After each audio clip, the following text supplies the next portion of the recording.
Welcome back to the Wriggly Monkey Brewery. My name's Greig, I'm the head brewer here. Today we're here to discuss Sanction Q. It's the last in the lineup of our Sanction beers. We've had a new beer come out during January for each and every one of our new starters. And every single person has had their own input, flair, design into making this beer. And this week it's Andrew's turn. I'm going to get stuck into this. If you want to tell us about your design inputs, where it kind of came about and all that kind of good stuff. Yeah, so hi everyone, my name's Andrew. I've been around the brewery for a few years now, helping out with photography, but it's great to be on the team a little bit more regularly now. I'm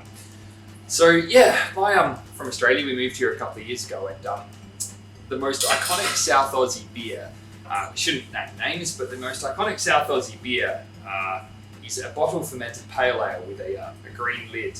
And anyone that's been to South Australia, to Adelaide, knows of this beer. It's served just about in every pub. Everyone drinks it. It's a great, iconic South Aussie drop. So once Greg and I were talking about, I was lucky enough to have a beer, I challenged him and said, right, you need to make a Wriggly Monkey take on this South Australian beer. And once we got talking about it, and Greg started to do some more research into it, we actually found out that the technique is actually quite a historic, traditional British brewing technique of bottle fermenting.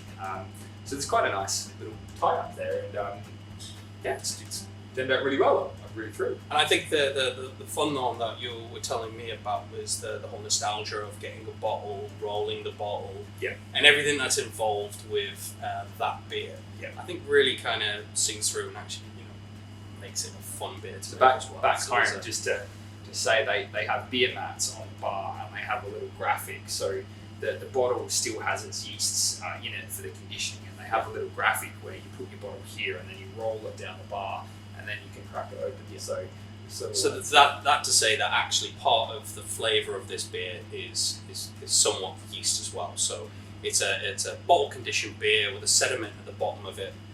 As you can see, we've poured it and it's clear, but to your take, you can let it sit in the fridge and decant off the top of the yeast, or do the Aussie way, roll it, mix it in, get some of that extra flavour in there, and enjoy it.